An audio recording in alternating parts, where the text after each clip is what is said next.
In this lecture, we have to talk about dual nature of matter.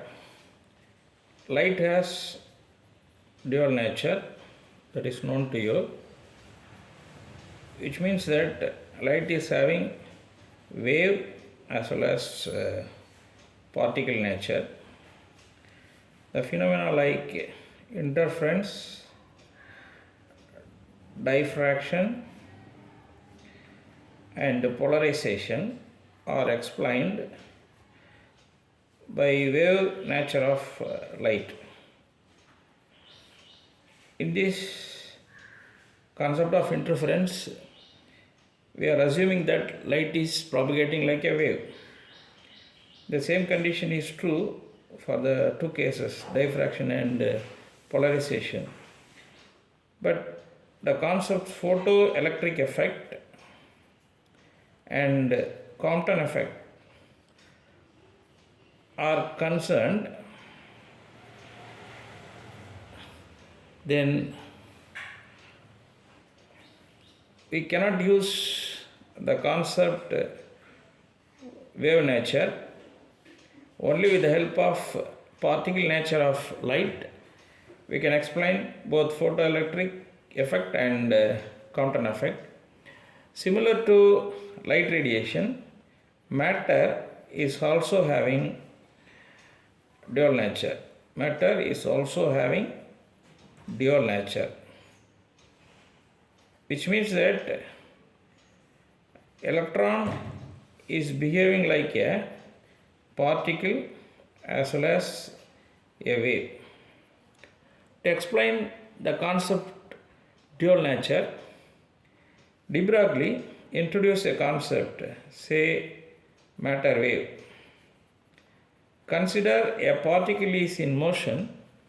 A wave is always associated with the motion of the particle, called de Broglie wave or matter wave, whose wavelength is lambda equal to h by mv, where h equal to Planck's constant, m equal to mass of the particle, v equal to velocity of the particle. In this equation, we can understand the concept of dual nature. Say, lambda is corresponding to the wave property because wavelength is related to wave property, but the concept m into v, momentum, is related to a particle.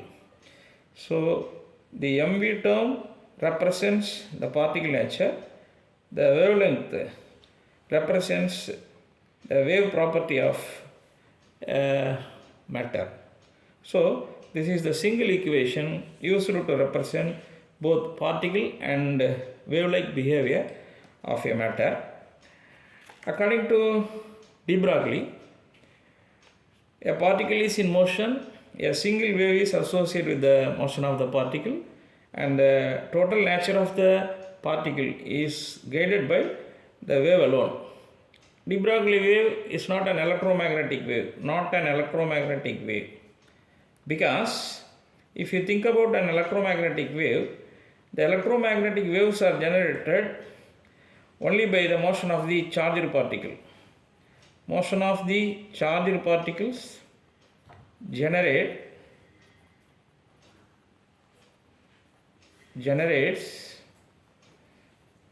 the EM wave. Electromagnetic waves are generated only if the charged particles are in motion. But as far as in the case of matter wave, the matter waves are generated even though the electrically neutrons are in motion. Suppose neutrons are making their motion, de Broglie waves are generated, which means that the de Broglie wave is not an electromagnetic wave, it is a special type of wave. If we consider the velocity of the de Broglie wave, Vd is equal to nu lambda. Velocity equal to frequency into wavelength. But the energy of the photon E equal to h nu. According to Einstein mass energy equivalence, E equal to mc square. Therefore, h nu equal to mc square, then nu equal to mc square by h. If you put this value in this equation, velocity of the de Broglie wave, instead of nu, we have to put mc square by h into lambda. But the de Broglie wavelength is h by mv. If you simplify these two things, we can get the value of Vd, that is velocity of the de Broglie wave, is equal to c square divided by v, which is not possible in practice because this specifies that de Broglie waves are moving with velocity greater than the velocity of light. So we won't accept this concept. According to de Broglie, suppose a single particle is in motion, a wave is always associated with the motion of the particle called de Broglie wave or matter wave. If the velocity of the de Broglie wave is calculated, which is c square by v, which means that de Broglie waves are moving with velocity greater than the velocity of light. So, if a particle is in motion, not only a single particle is associated with the motion of the particles, but a group of waves are associated with the motion of the particle. So, in quantum mechanics, a single particle motion is expressed in terms of wave packet,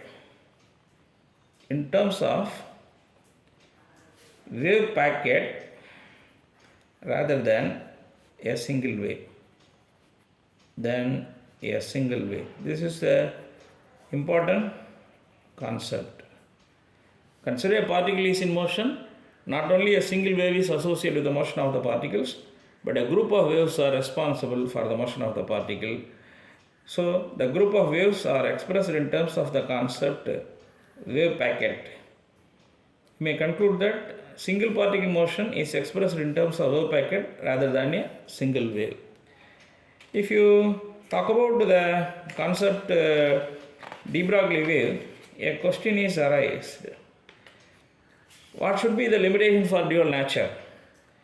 The wave concept is possible for all the objects or not. Say, a cricket ball is in motion. The mass of the cricket ball is expressed in terms of some gram. And the velocity of the cricket ball is, say, few centimeter per second. So, in order to convert the mass into kilogram, we should use 10 power minus 3. In order to convert the centimeter into meter, we should use 10 power minus 2. So, the momentum of the cricket ball is almost 10 power minus 5 meter per second. According to the concept of de Broglie wavelength, lambda equal to h divided by mv, which is equal to h divided by p. We know that the Planck's constant is almost 6.6 into 10 power minus 34 joule second. Then the momentum is 10 power minus 5. If we simplify, we can get the value of lambda of the order of 10 power minus 29 meter. This is the value of lambda. But as far as an electron is concerned, then the mass of the electron is expressed in terms of 10 power minus 31 kilogram. The velocity of the electron is 1 by 10th of the velocity of light. That means 10 power 7 meter per second. So we may calculate the momentum P equal to mv, which is equal to 10 power minus 31 into 10 power 7, which is equal to 10 power minus 24. If you put this value in this equation, lambda is 6.6 into 10 power minus 34. Then the momentum value is 10 power minus 24. If you simplify this, we can get the lambda of the order of 10 power minus 10 meter, which is equal to 1 Armstrong unit. So, we can predict the wavelength of 1 Armstrong unit. However, a particle with momentum 10 power minus 5 meter per second is taken for our consideration.